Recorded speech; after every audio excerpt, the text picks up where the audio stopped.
E aí, pessoal, tudo bem? É, Hoje a gente vai generalizar tudo que a gente viu no vídeo anterior para um sistema de coordenadas bidimensional e para o sistema de coordenadas tridimensional, né, que é o que a gente vive. E para isso a gente precisa introduzir uma operação vetorial chamada de produto escalar, tá? Em inglês dot product. O que é que toma dois vetores, né? E gera uma quantidade escalar, seja um número. A gente vai ver que o conceito físico do trabalho pode ser matematicamente descrito como o produto escalar entre as forças e o vetor deslocamento. Então vamos lá. A primeira coisa é seja um vetor A e um vetor B, tá? Dois vetores diferentes. Como se a gente tiver quaisquer dois vetores não colineares, tá? Eles sempre vão formar um plano. Então a gente vai definir um ângulo θ entre os vetores A e B, tá? Então o problema que a gente está analisando é o seguinte: a gente tem um vetor, outro vetor e um ângulo entre eles, tá? Vou orientar o ângulo para cá, vetor A, vetor B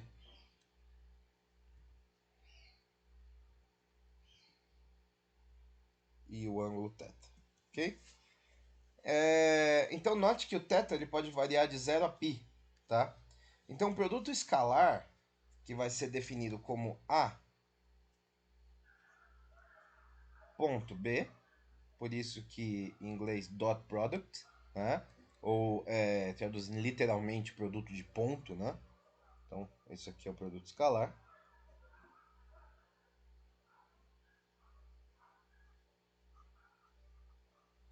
Essa é a notação, tá? Ele vai ser, se a gente fizer esse produto escalar entre o vetor A e B, ele vai ser definido como sendo o produto da magnitude do vetor A e da do vetor B com o cosseno do ângulo θ entre esses dois vetores.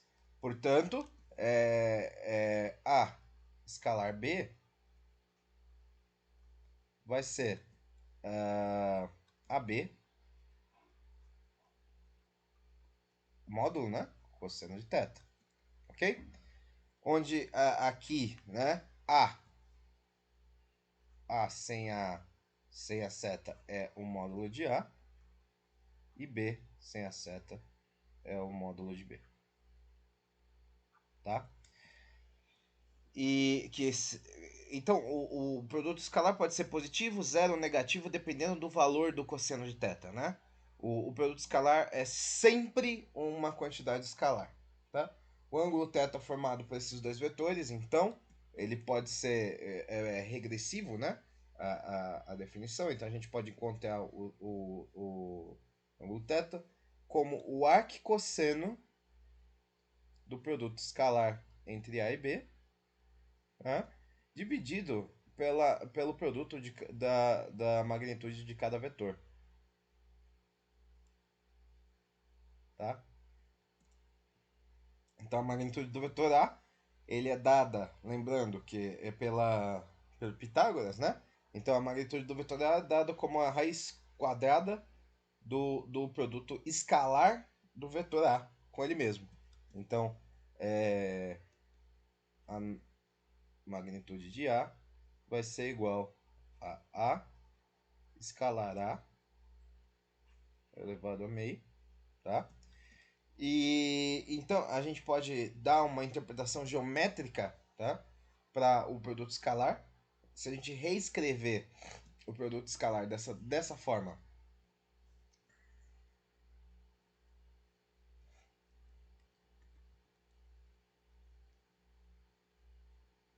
como sendo A cosseno θ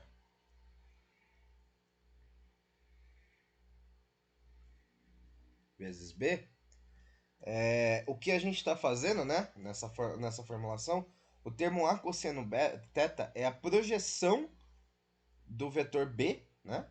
Na direção, quer dizer, do vetor A, né? Na direção do vetor B. Essa projeção, né, ela pode ser dada da seguinte maneira. Se a gente tem essa condição aqui,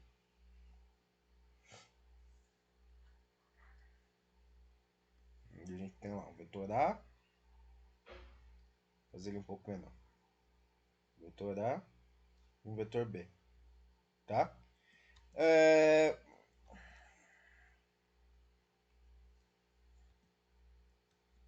Esse cara é o vetor A, esse cara é o vetor B, eles fazem um ângulo θ entre eles.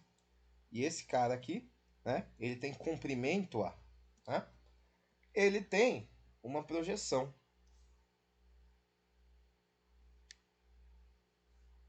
Tá? Ele tem uma projeção sobre o vetor B, de tal forma que essa projeção aqui, ela tem comprimento A cosseno θ, ok? Então, agora se a gente então o produto escalar é o produto da projeção do comprimento de A na direção do vetor B com o comprimento de B. A gente também pode fazer, né, escrever da outra forma, né? É escrever A escalar B como sendo A vezes B cosseno de θ. Né? Então, agora, o termo B cosseno de θ é a projeção do valor B, né, na direção do vetor A. Portanto, para um exemplo, fazer o seguinte, fazer os dois mais ou menos do mesmo tamanho.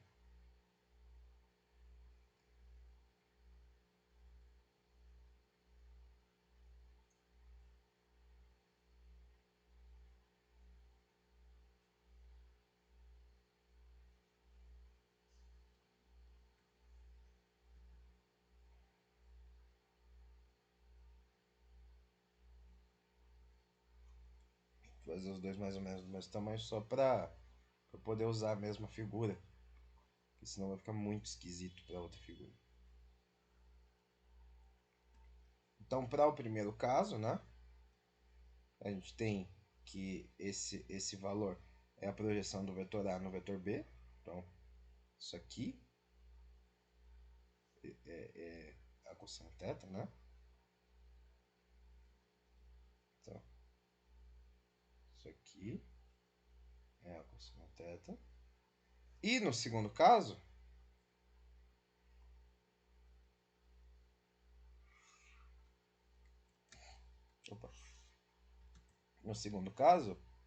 é a projeção do vetor B na direção do vetor A. Portanto,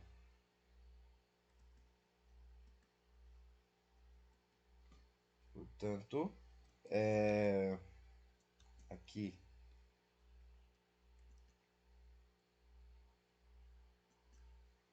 o vetor B continua tendo comprimento B, né?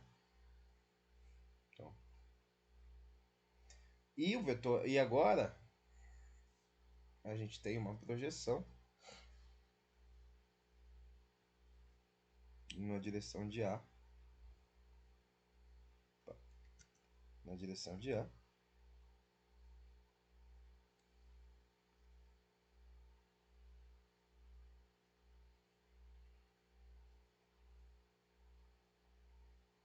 tá? E essa projeção ela tem comprimento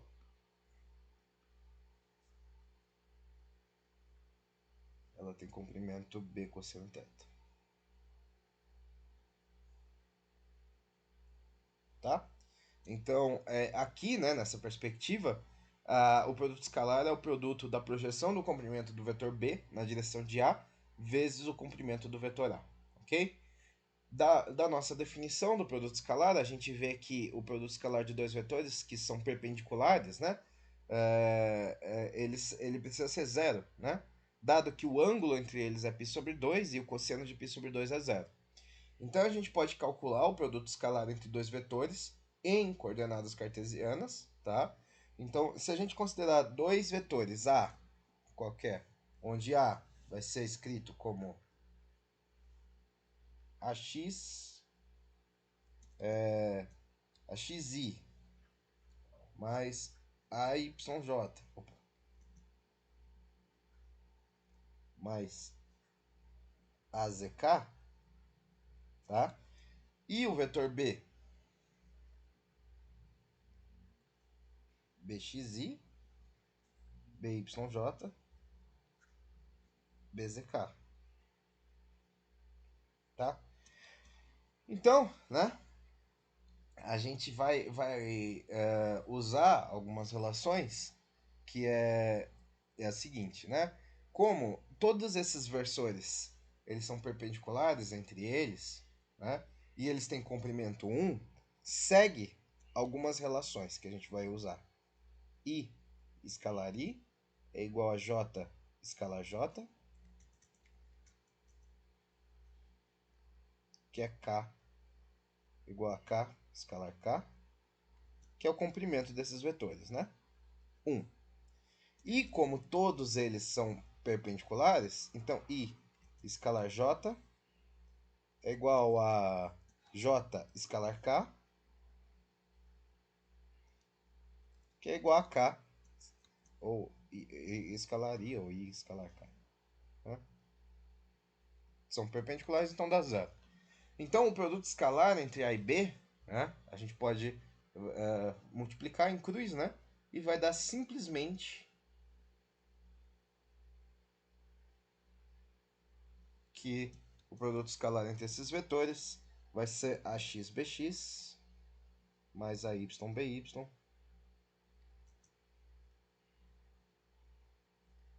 mais AZBZ, tá?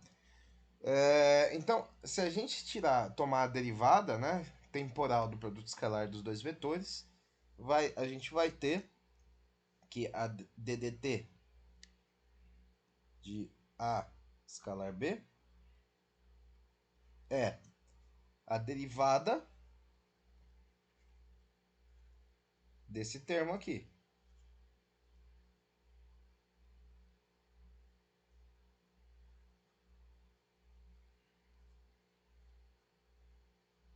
Ok? Então, né, a gente pode. A gente vai usar, né, a regra do produto, né, da derivada. Então, usando a regra do produto, a gente vai ter que isso aqui é igual DDT, né, DDT de AX, né, vezes BX, mais DDT de AY, vezes BY, mais DDT de AZ, vezes BZ, mais AX DDT de BX, mais AY DDT de BY, mais AZ DDT de BZ. Ok? E aí, né? Isso dá exatamente, né?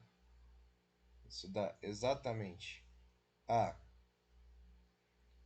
todo esse cara aqui é a derivada do, do vetor A escalar B, né? Então, DDT do vetor A, tá? Isso aqui tudo escalar B. E todo esse cara aqui é o vetor A vezes a derivada. Não, escalar escalar a derivada do vetor B.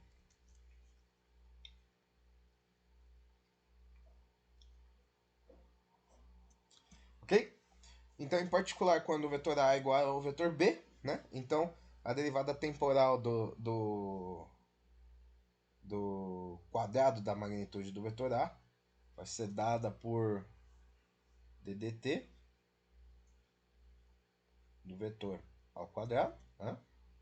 Opa, da magnitude, né, ao quadrado, é igual à derivada de A vetor A, não, A escalar A, desculpa, A escalar A, d dt de A escalar A mais A escalar ddt de A. Ok? Portanto, isso aqui vai dar duas vezes, como isso comuta, né? Duas vezes ddt de A escalada. Ok? E, bom, beleza. Por que a gente está falando tudo isso, né? Então, é um objeto que está se movendo num plano, num espaço, né? Ou seja, num sistema tridimensional, a velocidade do objeto em componentes cartesianas é dada por v, componente x na direção y, componente y na direção j, mais componente z na direção k. Né? Então, se a gente lembrar que a magnitude dos vetores é dada pela raiz quadrada, né, do produto escalar dos vetores, né? Então, a magnitude de um vetor A, aqui, a magnitude de um vetor A vai ser, por definição, isso aqui, tá? Essa é a notação, que é A escalar A elevado a meio, ou seja, componente x ao quadrado, mais componente y ao quadrado, mais componente z ao quadrado, elevado a meio. Ok? Então, dessa forma, né, a magnitude da velocidade, né, é dada por v quadrado, né, igual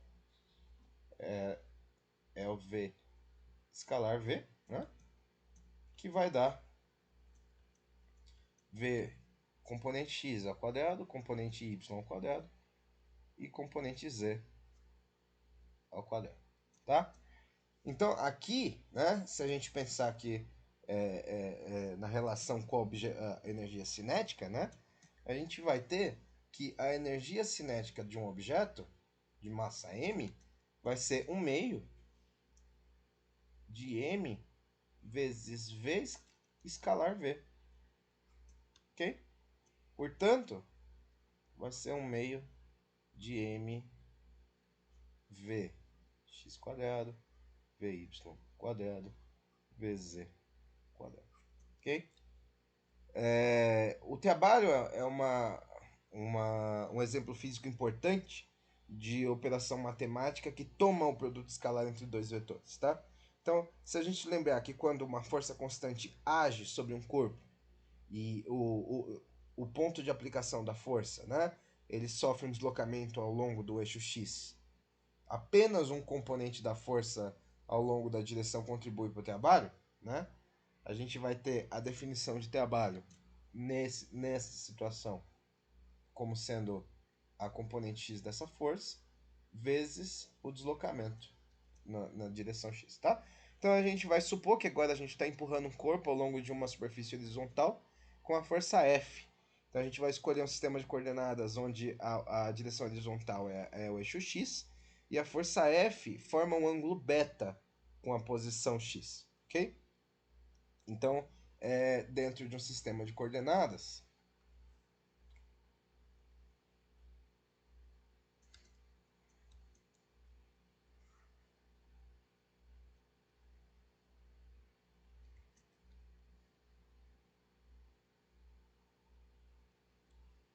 dentro de um sistema de coordenadas, a gente vai tomar y, x, a gente vai pegar uma força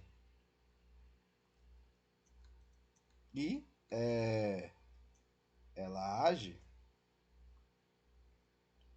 formando um ângulo beta com o eixo, e o corpo ele se desloca nesse sentido. Tá? Então esse vetor de cima é a força, tá? Isso aqui é a F. Isso aqui é o ângulo. E aqui é o vetor de deslocamento, tá? Beleza? Então a gente vê a força, o vetor força, ele tem uma componente x na direção y e uma componente y na direção j, né? E o vetor de deslocamento do ponto de aplicação da força, ele só tem componente na direção y, né? Então aqui, né, note que aqui o componente de deslocamento ele pode ser, né, pode ser maior, igual ou menor que zero, tá? Mas aqui a gente está mostrando que ele é maior que zero porque a figura ele tá indo no sentido positivo do eixo, né? Então o produto escalar entre a força F e o vetor de deslocamento, o Δx, vai ser F escalar Δx é Fx I mais Fy J V escalar Δxi. E aí, né, como o J com I cancela, a gente só fica com o I com I, e aí a gente tem Fx vezes Δx, tá? E então o trabalho feito por essa força é necessariamente igual ao produto escalar da força pelo deslocamento. Ok? Então, em geral, o ângulo beta ele toma valores com intervalos de menos infinito até infinito, tá? Porque como o componente x da força Fx é F cosseno beta, então a magnitude de F, que vai ser o F sem a setinha em cima, né? A gente vai tomar o trabalho feito por essa força como sendo W, trabalho, que é o produto escalar da força pelo deslocamento, tá? Isso é igual. F vai ser a projeção de F no sentido do deslocamento, que é F cosseno beta, tá? Vezes o deslocamento, tá? Então vamos fazer o primeiro exemplo, tá? Vamos fazer um exemplo.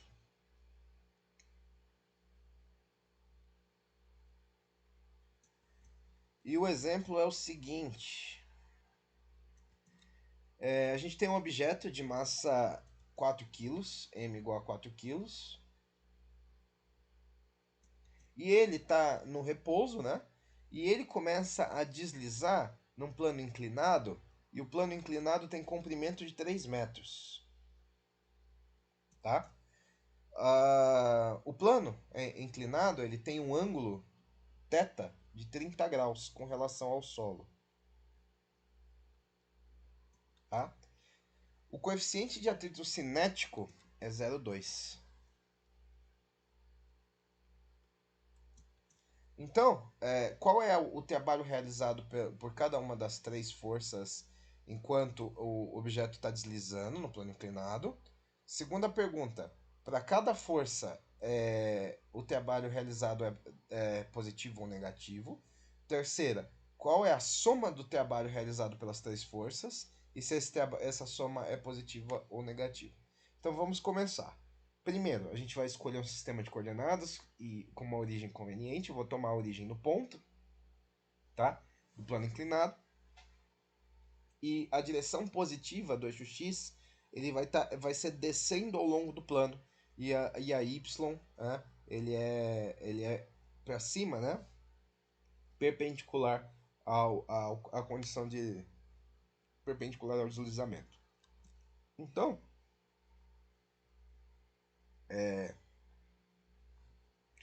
o que eu tenho aqui é, tenho lá o meu plano inclinado,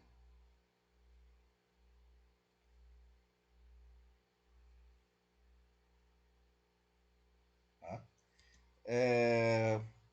E ele faz um ângulo θ com relação ao solo. E o plano inclinado, eu vou tomar como origem esse ponto aqui. Portanto, eu vou tomar esse sentido aqui como sendo o eixo Y, tá? E esse sentido aqui, tá? Como sendo o eixo X. Então, depois de algum tempo, né, o bloco ele deslizou X, tá? Então X é esse cara aqui, tá? X é isso. Vou deixar assim, tá? Pra ficar. Aqui é a origem, tá? Aqui é o eixo Y, então. Tá? E para deixar claro as orientações, né? Eu vou tomar esse aqui e chapéu, com J chapéu, e esse aqui e chapéu, tá? Então, isso aqui é I chapéu, tá? E esse aqui é J chapéu. Bom? Que mais? Ah, e tem o objeto, né? O objeto que tá deslizando aqui. Beleza? Então, enquanto o objeto ele tá deslizando sobre o plano inclinado, três forças uniformes agem, três forças uniformes agem sobre o objeto, né? A força gravitacional ela puxa para baixo, né? E tem uma magnitude F igual a mg, né? A força normal, que ela é perpendicular à superfície do plano inclinado, e a força de atrito, que é oposta ao movimento, né? E é igual em magnitude a μ cinético vezes a normal, né? Então, um diagrama de força para objeto vai ser o seguinte.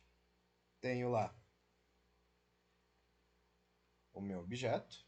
Então, o objeto está lá, tá lá, tá aqui. E, bom, o que está acontecendo aqui, né? Tem aqui, opa, tem uma força gravitacional que está puxando o objeto para baixo, tá? E essa força tem módulo mg. Tem uma força de atrito que é oposta ao movimento, que está puxando o corpo para trás, né? E tem uma força normal, que é perpendicular ao plano, né? Tá? Ainda mantemos os eixos, né?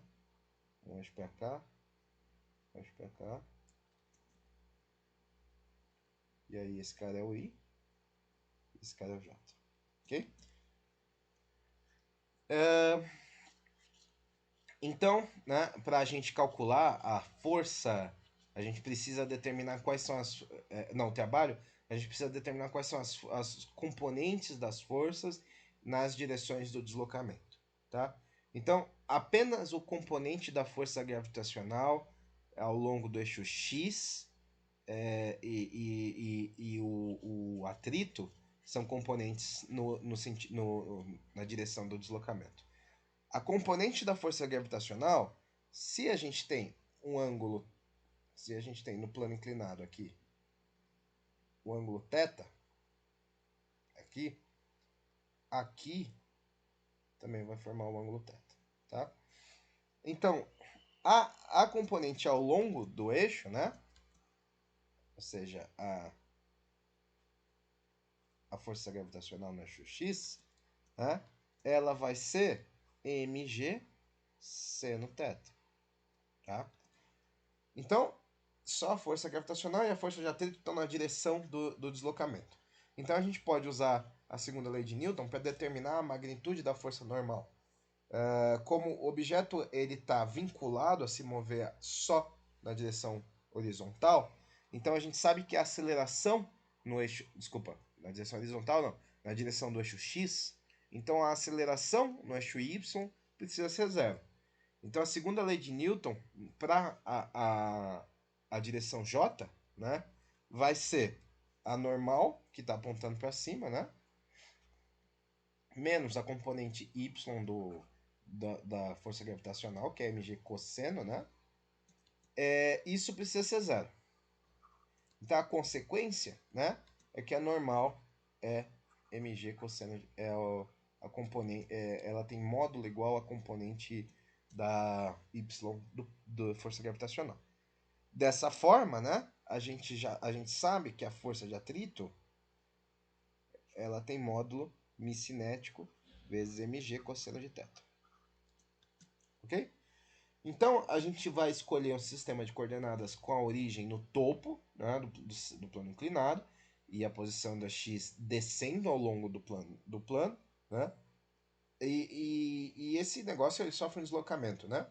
E o deslocamento vai ser dado por um outro vetor, o vetor ΔR, né? Que tem uma componente, uma magnitude ΔX, e ele está andando no sentido y, né?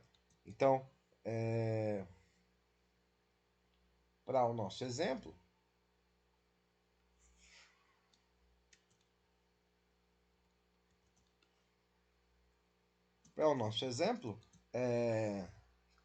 isso aqui não importa, não importa, não importa, não importa, não importa, tá? Então, em algum momento, opa,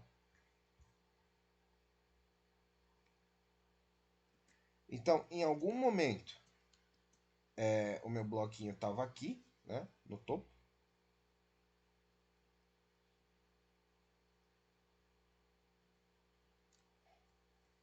Estava aqui, né?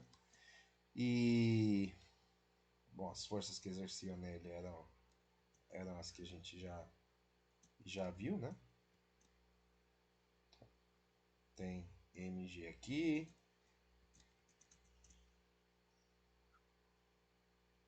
que é a força gravitacional, a força de atrito cinético,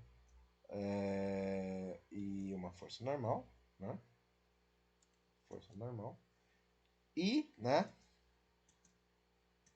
algum tempo depois, o que aconteceu?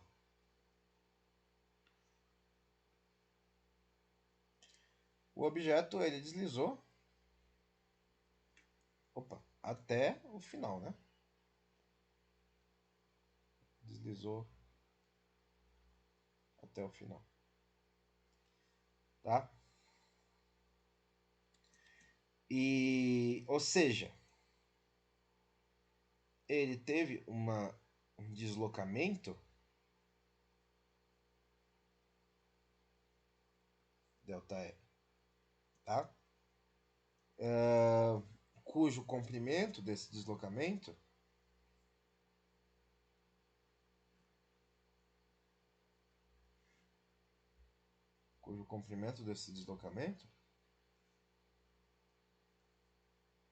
é L, tá? Então, né, a decomposição vetorial das três forças vai ser a seguinte. A força gravitacional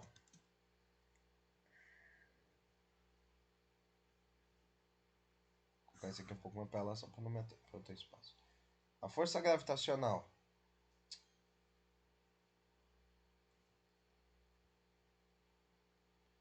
vai ter uma componente x, né? Que é mg seno θ na direção y, tá? Uma componente y que vai contra, né, o versor j, então é menos mg cosseno θ, né? Que mais? A força de atrito ela vai no sentido contrário ao versor i, então ele é menos mi cinético mg cosseno θ vetor j, né? E, e a força normal, ela tem magnitude mg cosseno θ j, tá? Então o trabalho realizado pela força normal é zero, né? Porque a força normal é perpendicular ao deslocamento. Então, ômega, W da força normal vai ser a força normal vezes o vetor ΔR, né? Escalar, né? O vetor ΔR. Isso vai dar mg cosseno θ na direção J, escalar L na direção I. Como os dois são perpendiculares, isso dá zero, tá? O trabalho feito pela força de atrito é negativa. É negativo, né? Porque ele está no sentido contrário. A força está no sentido contrário ao deslocamento. Então, aqui a gente vai ter a força de atrito vezes ΔR. O que é isso? Isso é menos... Ah, tá errado lá em cima, né? O versor aqui não é J, não é J, é I, né? De novo, sempre faço isso. O versor ali em cima é I.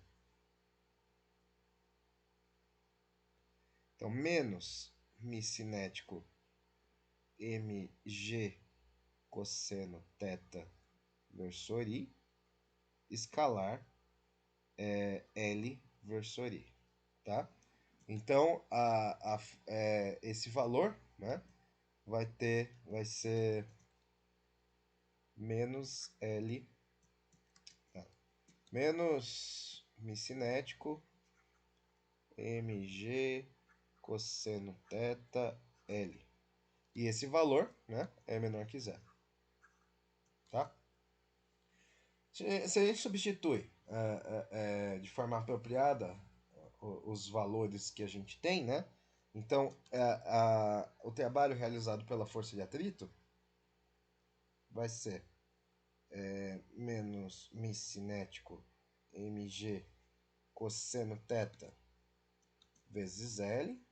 Isso é menos mi cinético valia 0,2. A massa, 4 kg.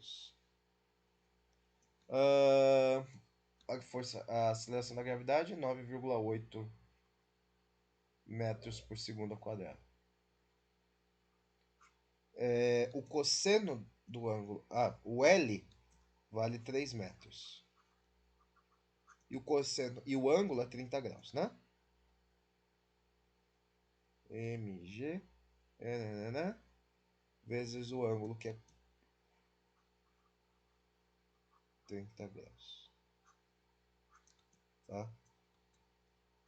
Então, esse trabalho aqui vai ser de menos 20,4 joule, tá? Deixa eu ver se é isso mesmo. 0,2 vezes 4 vezes 9,8 vezes 3 vezes 3 vezes o cosseno de 30 graus.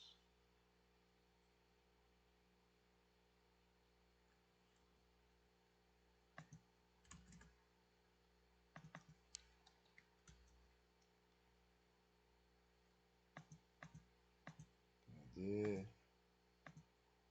Eu tô calculando com a calculadora em radianos, por isso que não vai. Vezes o cosseno de 30 graus.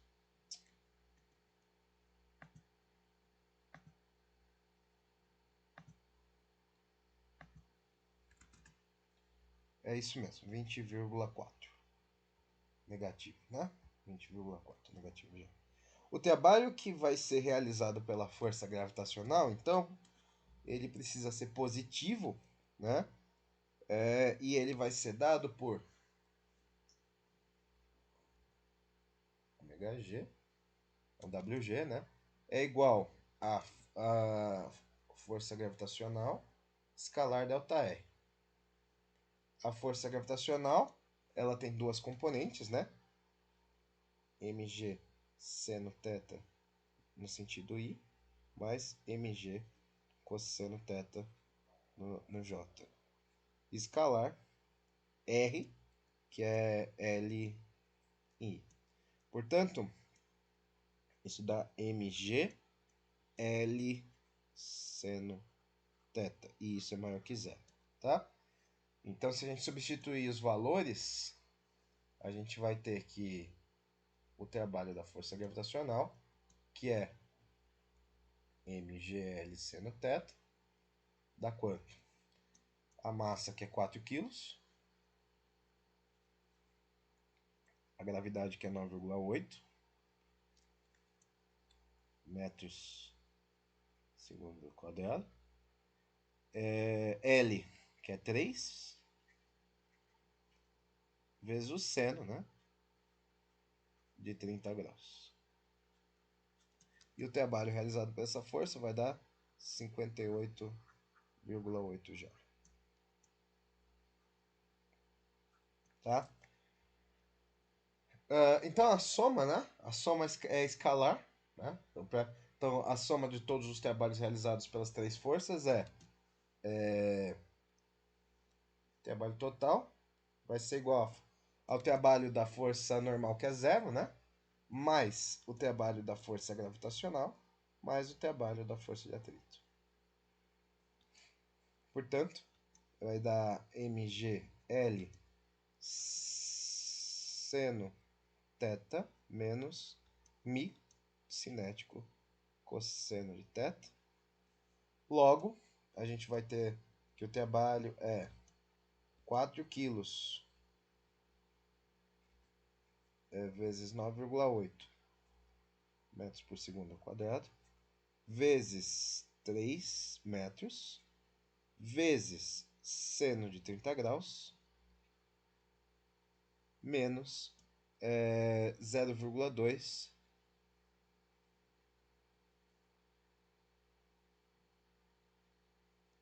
menos 0,2 vezes o cosseno de 30 graus. Tá? Isso aqui vai dar 38,4 joules. Tá bom? Então, a gente agora vai supor que a gente tem uma força que não é constante.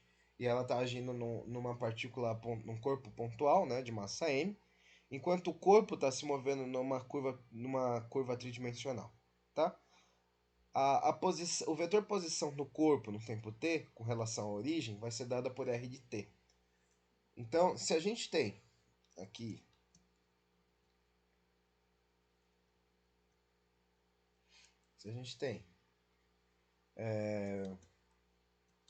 lá o nosso plano cartesiano, aí que o gato tá querendo entrar dentro, tá querendo entrar.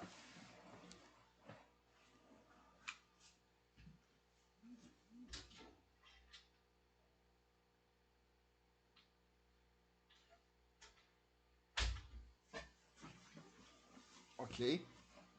Então a gente tem o plano cartesiano, e o corpo faz uma trajetória qualquer, tá?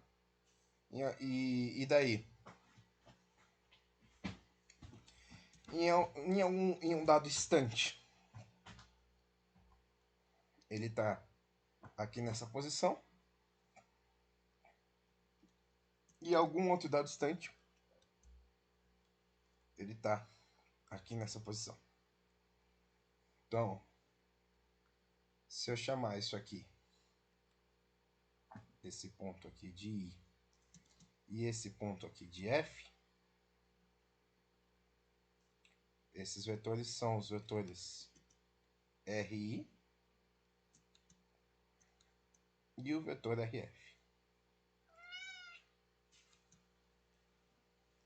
Então, aqui a gente está mostrando a órbita do corpo no intervalo de tempo indo de TI até TF, né? Então, ele está se movendo de uma posição inicial, que é o RI, que é R de T para T igual a TI, e no tempo T igual a TI para uma posição final, RF, que vai ser o R de T igual a TF, tá? Então, se a gente dividir o intervalo de tempo TI até TF em N intervalos menores, né?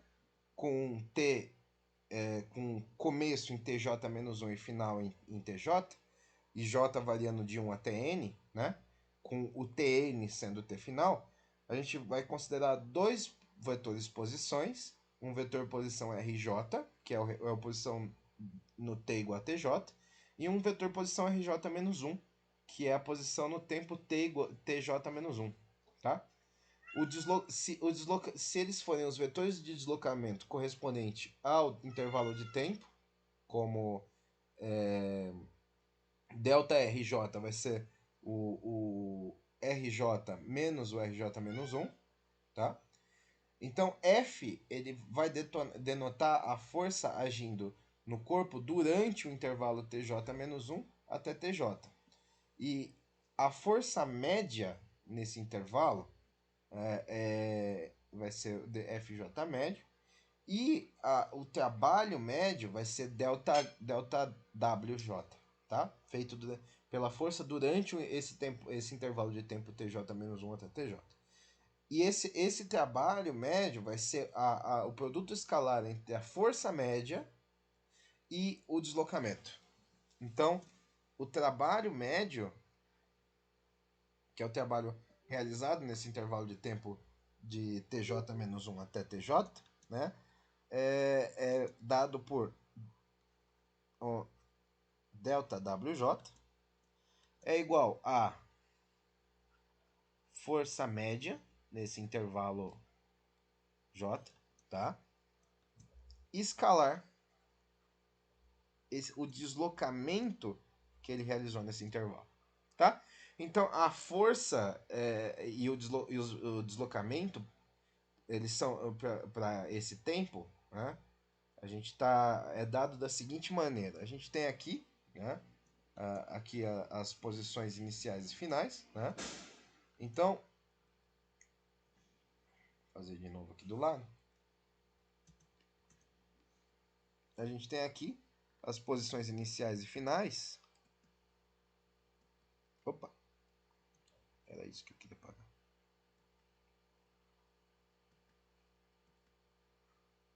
Tá lá, as posições iniciais e finais. E tem infinitos pontos entre essa parte aí, entre as posições. Se eu pegar dois pontos próximos, então vou pegar aqui uma posição aqui e essa posição e uma posição seguinte, que é uma posição aqui.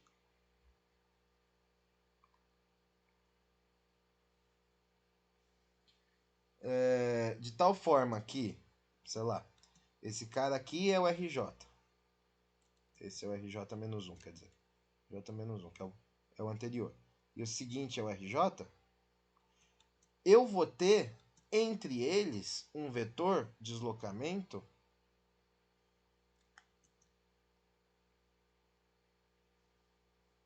e esse vetor deslocamento é o vetor delta RJ, tá? E eu vou ter, se eu tiver uma força apontando para qualquer direção aqui, tá? Uma força apontando para cá.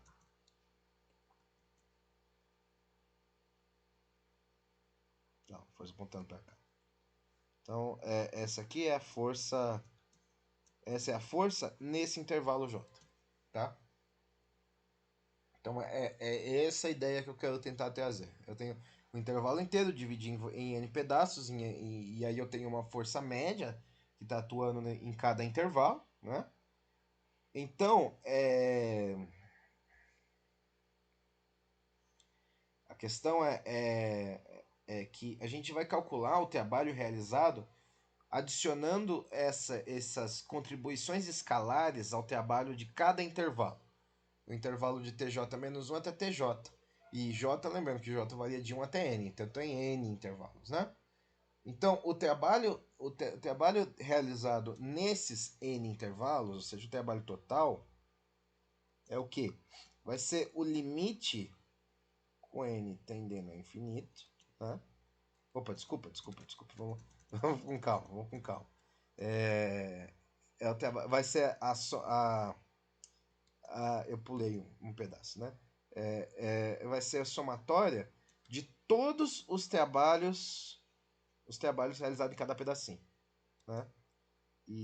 Ou seja, ele vai ser a somatória de todos as forças médias em cada pedacinho, escalar os deslocamentos de cada pedacinho. Então agora a gente pode definir o trabalho como uma maneira que é independente do caminho ou da forma que a gente divide o intervalo.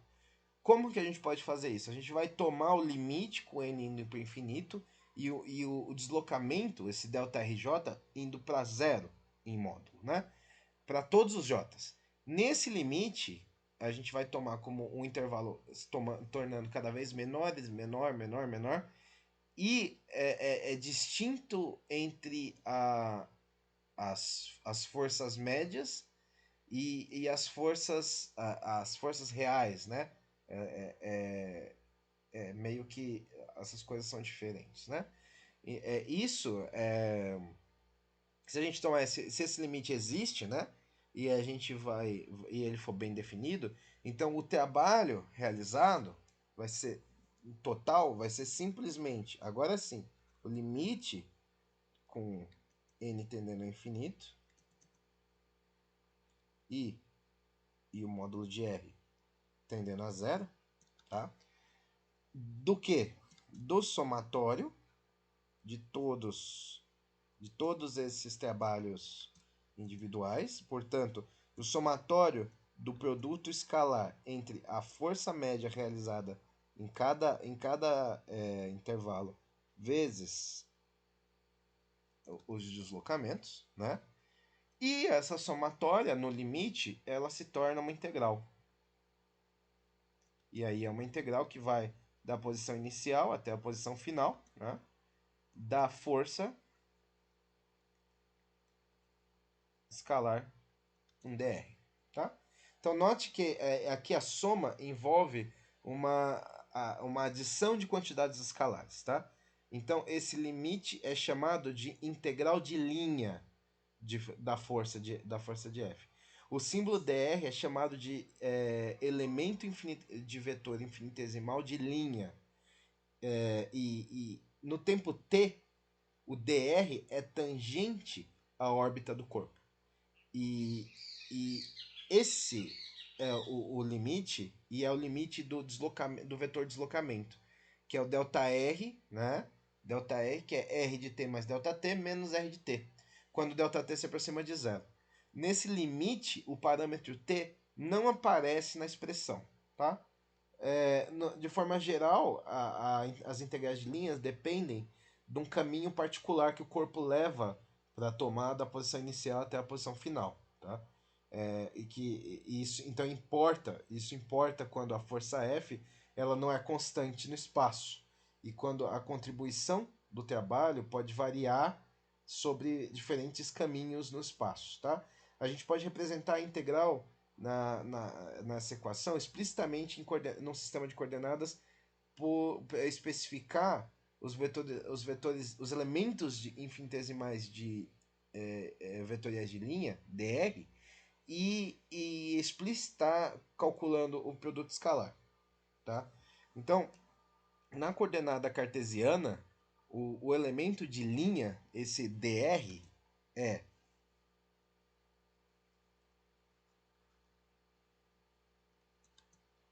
dxi, dyj, dzk. tá?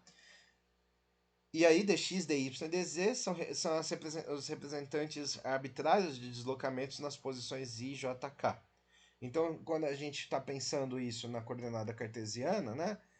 Se a gente tem uma... Deixa eu tentar definir aqui um eixo. Então, a gente tem lá um x, um z e um y.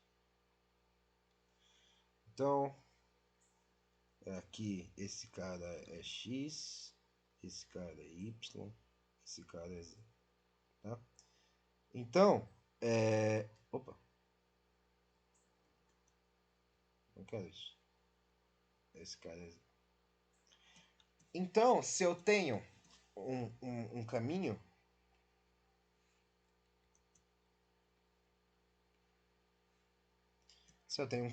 qualquer, fazer um caminho mais suave,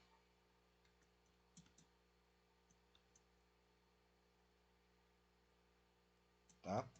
Se eu tenho um caminho e eu tenho um deslocamento, imagina que eu tenho um ponto que vem daqui e vai para cá. Então, tem aqui um deslocamento.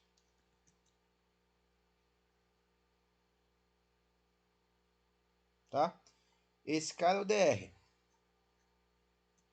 E o que é o dr? dr vai ser um deslocamento dx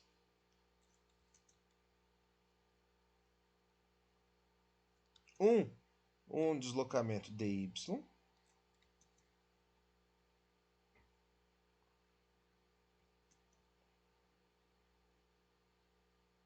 e um deslocamento dz.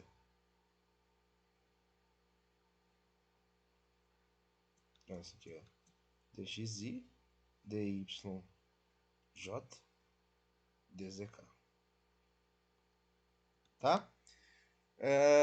Então, a força, o vetor força pode ser representado também na notação vetorial como sendo qualquer força, uma força genérica, como sendo F, componente X, direção Y, componente Y, direção J, componente Z, na direção K. Tá? Dessa forma, né, o trabalho infinitesimal é a soma dos trabalhos realizados pelos componentes das forças vezes os componentes dos deslocamentos em cada direção. Portanto, esse trabalho infinitesimal dw vai ser fx dx mais fy dy mais fz dz. Ok? Então, essa equação ela é muito. Ela aparece com produto escalar, né? Dessa forma. Então, dw, que vai ser exatamente o produto escalar entre f e d. Tá? Isso dá, portanto, fxi, fyj mais fzk escalar dxi, dyj, dyk, não dzk. Tá? Então, isso vai dar fx dx mais fy dy mais fz dz.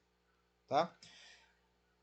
Dessa forma, se esse é o trabalho infinitesimal, o trabalho total, né? O trabalho total vai ser a integral sobre as posições, sobre a posição inicial até a posição final, né? Desse produto escalar. Tá? Portanto, a gente vai estar integrando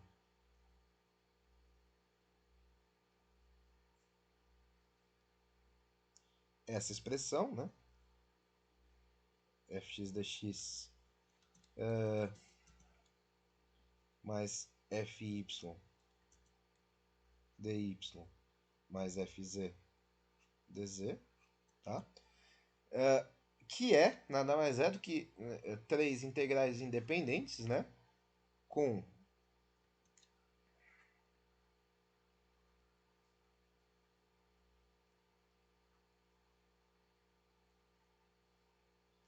deixa eu copiar isso aqui porque ninguém merece escrever isso mais 3 vezes.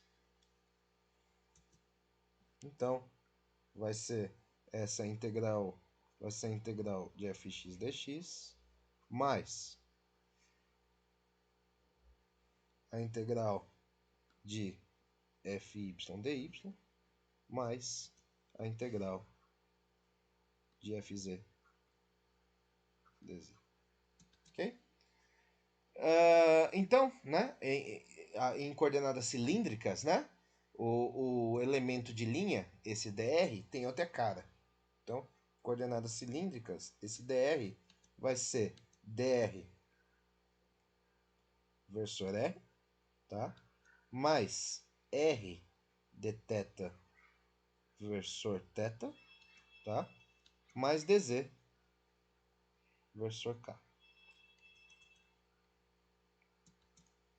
Tá? E aí, de novo, o dr, r de θ e dz são representações arbitrárias de deslocamento na, nas direções r, θ e k, chapéu. Né? Então, o que eu tenho aqui eu tenho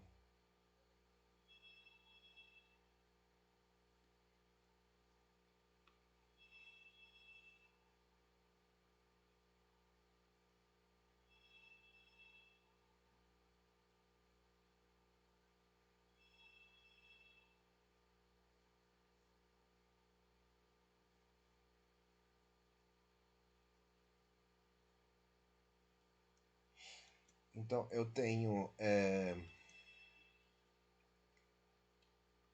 essa representação, né? Tenho uma coordenada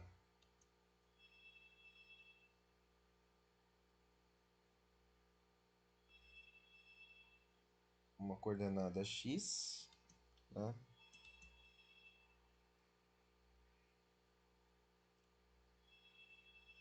Tenho uma coordenada y,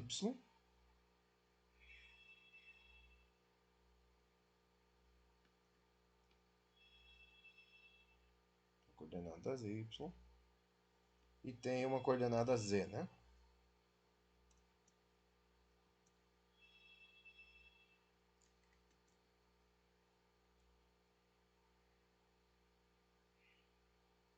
Tá? Então,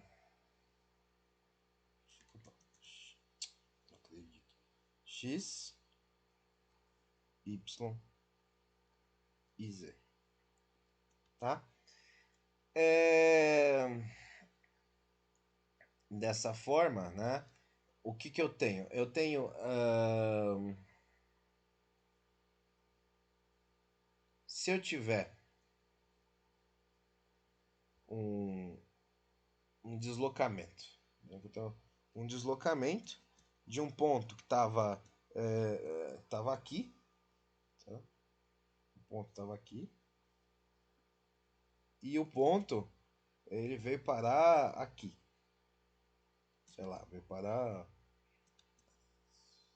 aqui em cima, tá? Então a gente tem um ponto P1, vai para outro ponto P2. Esse primeiro ponto, ele tem as coordenadas bem definidas, né? Ele tem uma posição em R, então isso aqui é R. Ele tem uma coordenada θ. E ele tem coordenada z que está lá embaixo, né? O que acontece? Esse negócio, né?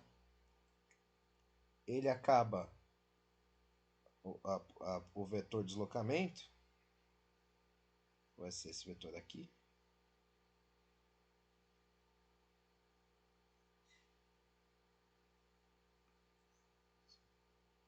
Vai ser esse vetor aqui. Oxi!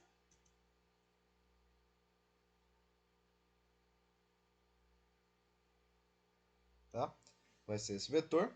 Esse vetor é o vetor dr, né? Eu vou mudar, só porque como já tem um r aqui, vai ficar super confuso. Eu vou chamar de ds, tá? ds. Para não ficar confuso, tá? Pode deixar dr, tá? Não tem problema. Mas é só para evitar confusão. Então, esse vetor aqui, que é o vetor ds, para esse deslocamento, ele pode ser decomposto da seguinte forma. Teve um deslocamento aqui, no sentido radial, tá? Teve um deslocamento angular, tá? Teve um deslocamento angular e teve um deslocamento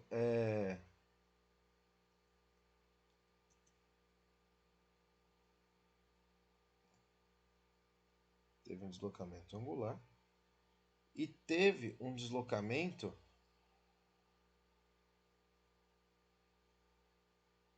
aqui longitudinal, né? Então, quem que é cada vetor? Primeiro, P1 é esse ponto. Esse vetor aqui de deslocamento no raio vai ser vai ser o dr r chapéu. Isso aqui é dr r chapéu, tá? Na na na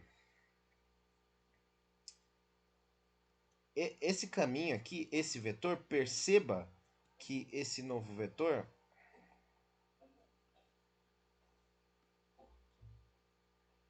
ele sofre um deslocamento de θ, tá? Ele sofre um deslocamento de θ aqui, tá? Só que esse valor aqui não é de θ, né? Esse valor é maior que de θ. A gente está tomando também essa parte aqui, essa circunferência, né? Esse arco. Porque a gente está tomando esse deslocamento inteiro aqui, né? Cadê? Agora eu não gosto de escrever com essa cor porque eu perco. Está tomando tudo isso aqui, tá? Aqui também, também. A gente está tomando toda essa parte aqui. Como a gente não tá, a gente está tomando também o arco, né? E não só o vetor, a gente está tomando essa outra parte que está acima do vetor também. Esse deslocamento é referente a toda essa região. Portanto, o valor dela não é dθ, é r dθ. Mas na direção θ chapéu. Na direção θ chapéu, tá? R dθ. E, por último, né, o deslocamento na vertical, ele é igual nas coordenadas cartesianas, né? Ok? Então, o vetor de força, nesse caso, ele pode ser representado por uma outra notação, né? Agora, nas coordenadas cilíndricas, a gente vai ter força representada por um vetor radial, né? Um componente tangencial e esse componente longitudinal, né?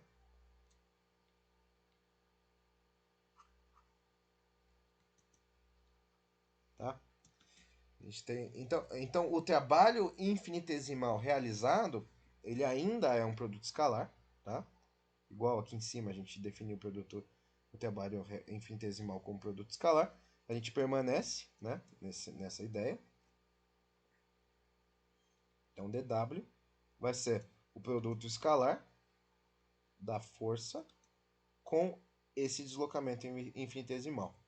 Ou seja, a gente está fazendo o produto escalar de F radial versor R, mais F θ versor θ, mais Fz versor K, tá? Escalar o elemento de deslocamento. Então, o elemento de deslocamento vai ser dr versor R, R d θ versor θ, dz versor K. Tá? E quanto que dá isso? Bom, isso vai dar FR FRDR, né? F θ R d θ, Fz dz. Tá? Então, dessa forma, né, o trabalho total vai ser a integral, né, de novo, de R0 até R final,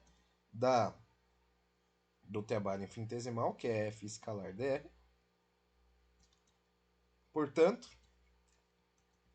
a integral desse trambolho ali à direita, né? Tem a integral de FR dr mais F θ R d θ mais Fz dz. Tá? Isso também, de novo, a gente abre isso em três integrais, né?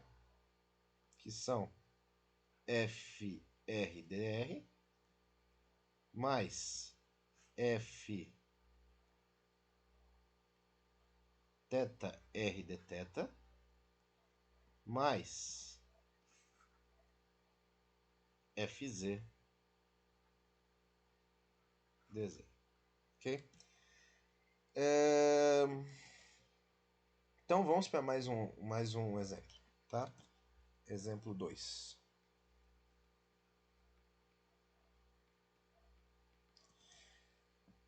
O trabalho realizado por uma força gravitacional uniforme, tá? Sei lá, pode ser o trabalho de uma força, de um corpo caindo, tá? O trabalho realizado por uma força, um campo gravitacional uniforme é um cálculo bastante direto, tá? Quando o corpo se move na direção do campo. Então, suponha que o corpo está se movendo sob a influência de uma força gravitacional.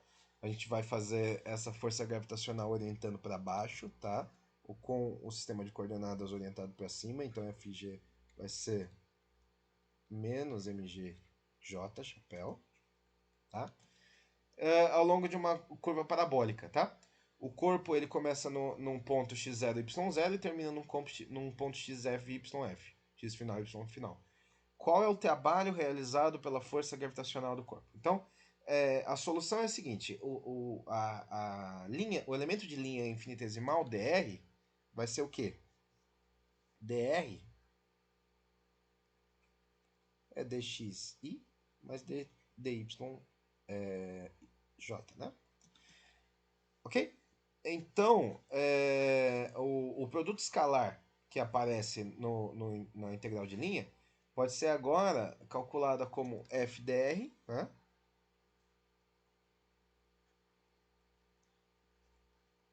FdR vai ser menos mg i, né? Vezes, quer dizer, escalar, né? Escalar dx i dy j. Como o i é perpendicular, né? É j, né? Aqui. Como o i é perpendicular, ele zero, então a gente só tem elementos para dy, tá? Então, o resultado não é surpreendente, né? Dado que a força ela só está na direção y, então a gente reduziu o problema para um problema de uma dimensão. Então, a única contribuição não zero da integral de trabalho, né? É a direção y, né? Que tem como resultado. Cadê? Trabalho. Eu acho que o gato tá querendo entrar de novo. Deixa eu ver.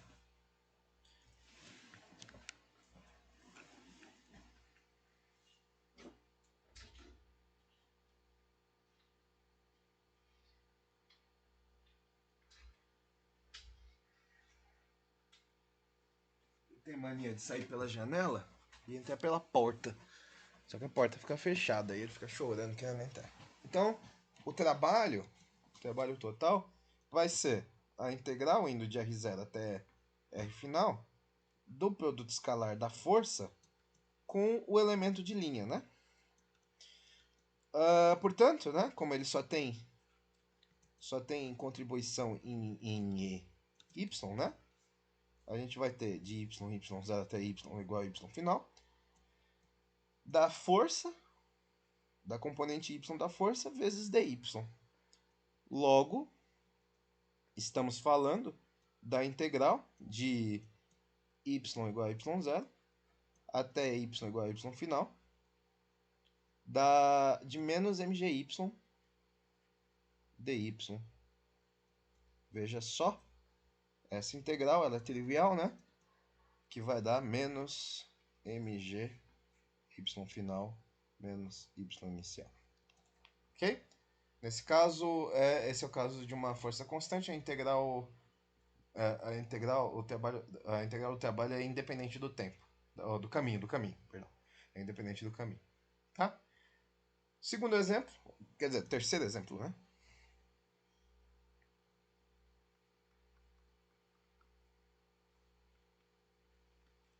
Próximo exemplo é o seguinte, a gente vai considerar um sistema massa-mola, tá? Que ele está se movendo numa superfície horizontal sem atrito, com um final, né, da mola preso em uma parede e o outro em um corpo de massa M, tá? Então, é o sistema convencional, tá? Sistema convencional, onde a gente tem parede, chão,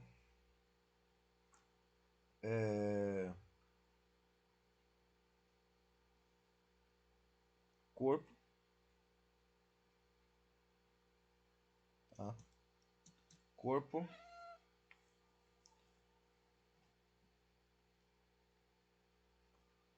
e esse corpo tem massa M.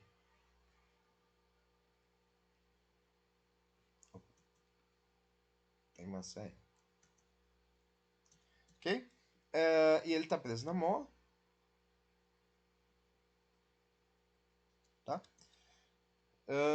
Beleza. Então, a ideia em algum momento, ele vai ser. Em algum momento, essa mola vai ser esticada, né? Se a gente considerar que essa aqui é a posição de equilíbrio do corpo, tá? A gente considerar que essa aqui é a posição de equilíbrio do corpo, tá? Em algum momento essa mola vai ser esticada.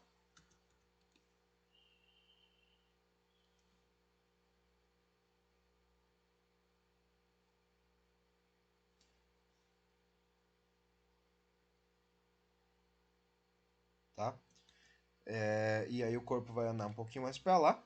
Só que quando essa mola for esticada, o problema é que, né, vai aparecer uma força apontando de volta para o sentido de equilíbrio, que é a força da mola, né?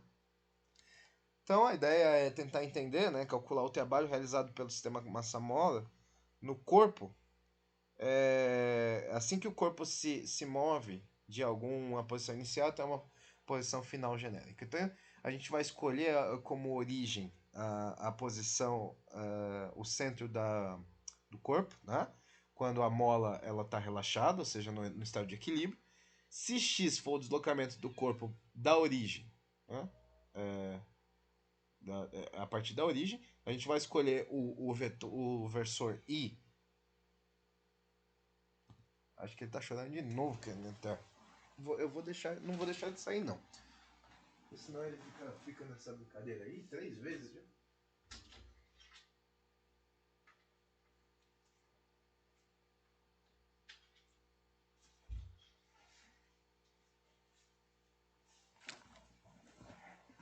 Tá. Então, a gente vai escolher o versor apontando na direção para o corpo se mover quando a mola está sendo esticada, né? Então, a força da mola no corpo vai ser dada, né? Por essa equação. Então, a força da mola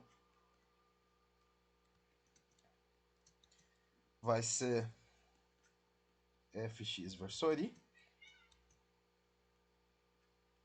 menos Kx versor I. Tá? Então, o trabalho realizado pela força da mola, né, vai ser W, né? Você acaba aqui. W, que é W da mola, vai ser a integral de algum x inicial até algum x final da força da mola na distância, né? Isso vai dar essa integral também é trivial, né? Ok? Dá isso. Mais um exemplo. É...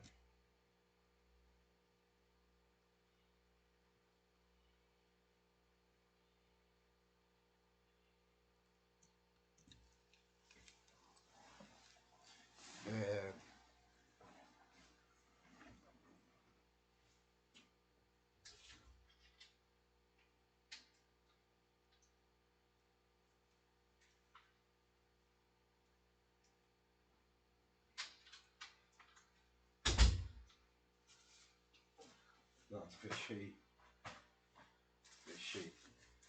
Obrigado, não consegui sair. Então vamos lá. A gente vai considerar um corpo de massa m que está se movendo em um plano orbital fixo sobre o Sol, tá? Então a massa do Sol vai ser ms, tá? Quanto trabalho a interação gravitacional entre o Sol e esse corpo realiza durante esse movimento? Então a gente vai assumir que o Sol ele está fixo e vamos escolher o sistema de coordenada polar com a origem no centro do Sol. Então, inicialmente o corpo ele está a uma distância r0 do centro do Sol. No final, na configuração final, o corpo ele se moveu a uma distância RF, né? Menor que R0 do centro do Sol. Então, o deslocamento infinitesimal do corpo é dado por dr e no sistema de coordenadas polares, esse elemento de linear vai ser dr versor r mais r de θ versor θ. Então, a força gravitacional entre o Sol e o corpo vai ser dado por F gravitacional é igual ao módulo dela, né? Vezes o versor radial, que é menos G M1 M2, que aqui no caso é M do Sol vezes a massa do corpo, dividido pela distância entre os dois ao quadrado no sentido radial, tá? Então o trabalho infinitesimal realizado pela força gravitacional no corpo vai ser dado por dW igual a a F, né? Qual é F? F gravitacional vezes o elemento de linha, né? Que é? O que é então? a força gravitacional, a distância r, né? No sentido R chapéu, escalar o elemento de linha, que é dr, R chapéu, mais r de θ, θ chapéu, tá? Portanto, isso aqui vai dar só a força gravitacional na direção r dr, ok? Assim, o trabalho realizado pelo objeto sobre o objeto, né? Como o objeto se move de um de um R inicial até um R final, vai ser dado pela integral h trabalho igual a integral de R inicial até R final, de quem? Da força gravitacional. Tá? Escalar elemento de linha. Isso vai dar a integral de R inicial até R final, da força gravitacional no sentido R, né? Vezes o elemento radial, né? Isso é igual a integral de R inicial até R final, de quem? De menos G, massa do Sol, massa do corpo, dividido pela distância entre eles ao quadrado, né? Vezes o elemento dr. Então, para calcular essa integral, né?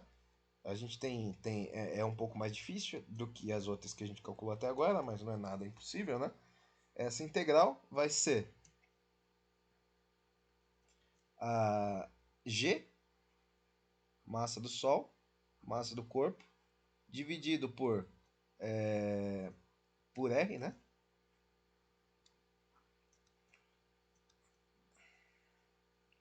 Isso avaliado nos limites de R inicial até R final. Portanto, o trabalho vai ser G, massa do Sol, massa do corpo, vezes 1 sobre R final, menos 1 sobre R inicial. Ok? Como o corpo está se movendo próximo do Sol, o R final é menor que o R inicial. Então, 1 sobre R final é maior do que 1 sobre R inicial. Portanto, o trabalho realizado pela força gravitacional entre o Sol e o corpo é positivo, tá? Então, isso aqui é positivo, tá? Então, a gente espera esse resultado, né? Porque a força gravitacional aponta ao longo do eixo radial, mas para dentro, né? Então, o produto escalar, ele tem que ter um trabalho com... tem que ter o trabalho da força e o deslocamento positivos quando o corpo se move na direção do Sol, né? Também a gente espera que o sinal do trabalho tem que ser o mesmo para o corpo se movendo próximo do Sol, como se fosse um corpo caindo em direção à Terra, né? Com uma força gravitacional, um campo gravitacional constante, né? Mais um exemplo.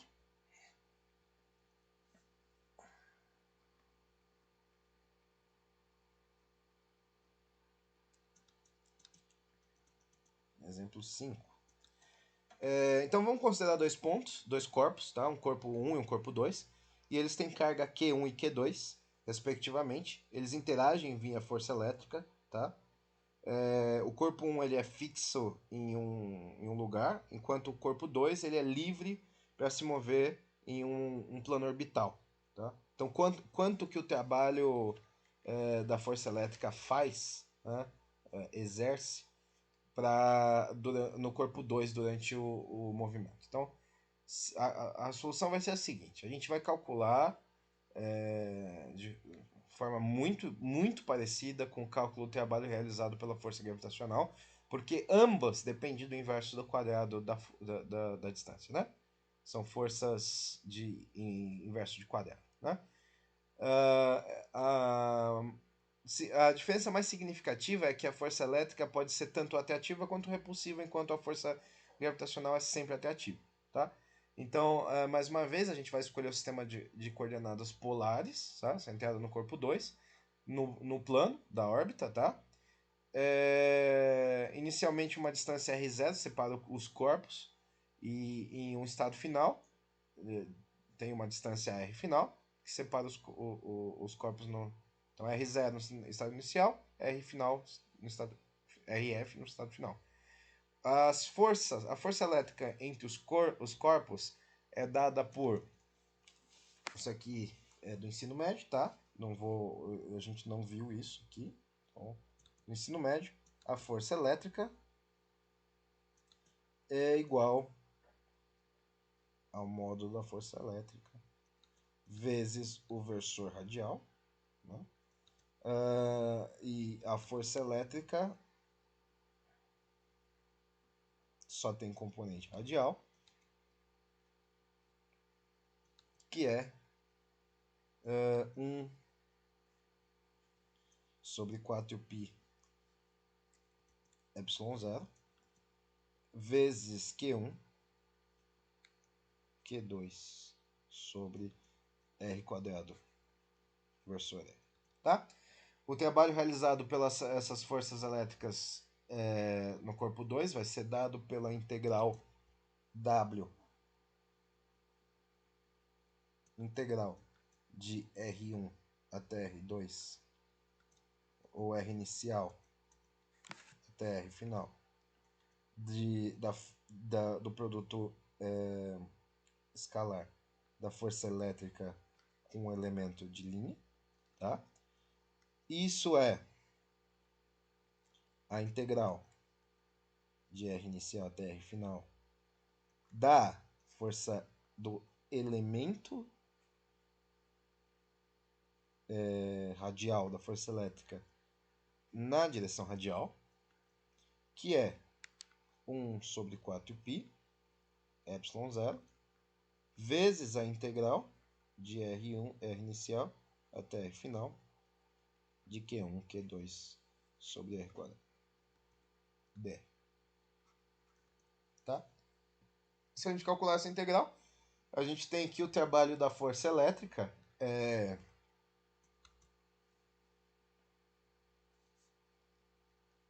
menos 1 sobre 4π ε0 vezes Q1, Q2 vezes 1 sobre R final menos 1 sobre R inicial. Ok? Então, se as cargas têm os sinais opostos, Q1, Q2 é menor que zero. Então, a gente espera que o corpo 2 vai se mover em direção ao corpo 1. Então, R final é menor que o R inicial. Logo, 1 sobre R final é maior que 1 sobre R final. Dos nossos resultados para o trabalho realizado por uma força elétrica que, sobre um corpo 2 se movendo é positivo, né?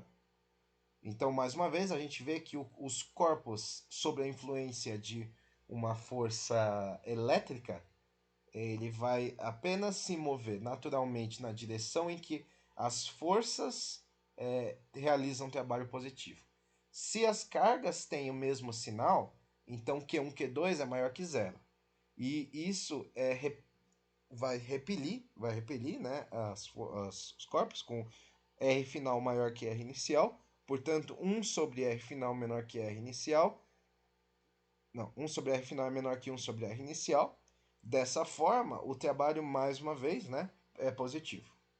Então, independente da carga, das cargas, esse trabalho é positivo. Ok? Então, se a gente lembrar da nosso resultado matemático para um movimento em uma dimensão, a massa vezes a integral do estado inicial até o estado final de uma aceleração no eixo x dx é igual a massa vezes a integral do estado inicial até o estado final de dvx dt, né? dvx dt vezes dx, tá? Isso dá a massa vezes a integral, no estado inicial até o estado final, de dvx, vezes dx dt. Ok? Portanto, isso vai dar a massa vezes a integral do estado inicial até o estado final de Vx dvx. Ok? Essa integral tem como resultado a 1/2 de mvx final ao quadrado menos 1/2 de mvx inicial ao quadrado. Ok? Então, se a gente usar a segunda lei de Newton na forma F igual a ma, a gente conclui que a integral da força no sentido x, inicial até o final, vezes a distância, né? Vai ser igual a 1/2 de mvx final ao quadrado menos 1/2 de mvx inicial ao quadrado. Então, se a gente generalizar para as direções y e z, a gente vai ter as mesmas relações, né? Vai ter que a integral do estado final inicial para a força em y dy também é 1/2 de mv y final ao quadrado menos 1/2 de mvy inicial ao quadrado, e que a integral da força na direção z entre o estado final e inicial e final vai ser 1/2 de mvz quadrado final menos 1/2 de mvz quadrado inicial. Ok? Então, se a gente adicionar essas três equações, né, a gente chega na relação de que a integral do estado inicial até o estado final de fx dx, fy dy, fz dz é igual a 1/2 de m vezes vx final ao quadrado, vy final ao quadrado, vz final ao quadrado, menos 1/2 de m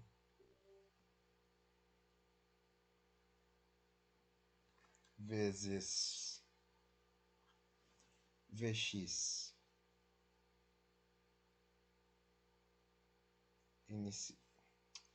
inicial ao quadrado, vy inicial ao quadrado, vz inicial ao quadrado.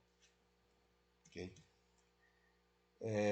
Então, se a gente lembrar, né, que o que isso significa é que o trabalho realizado pela força F, portanto,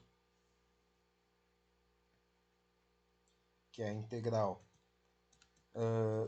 entre o estado inicial até o final do trabalho infinitesimal, é a integral de I até F de todos esses elementos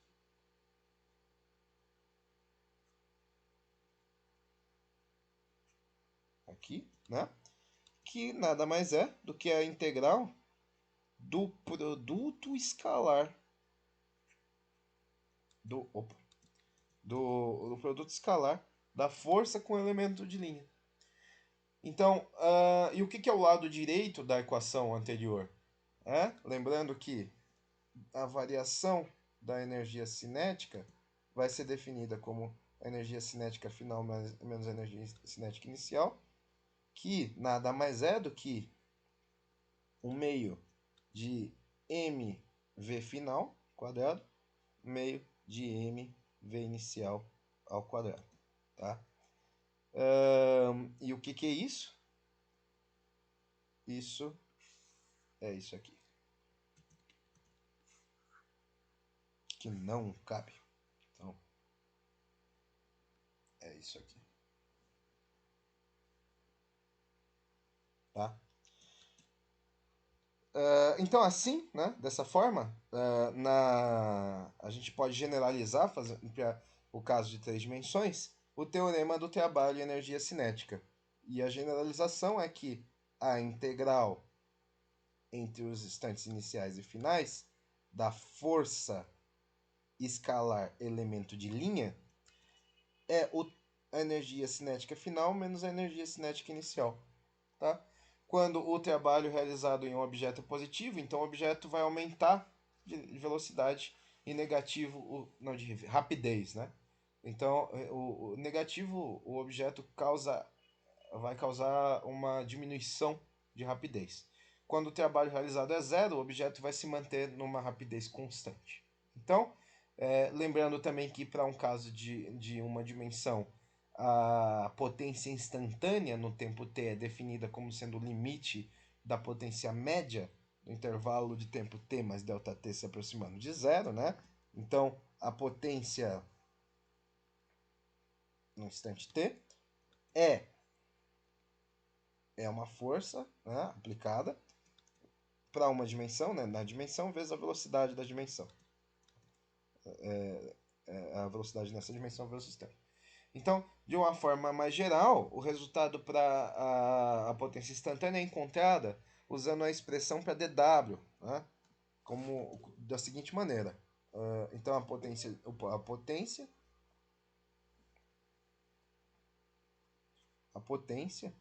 ela vai ser a variação do trabalho.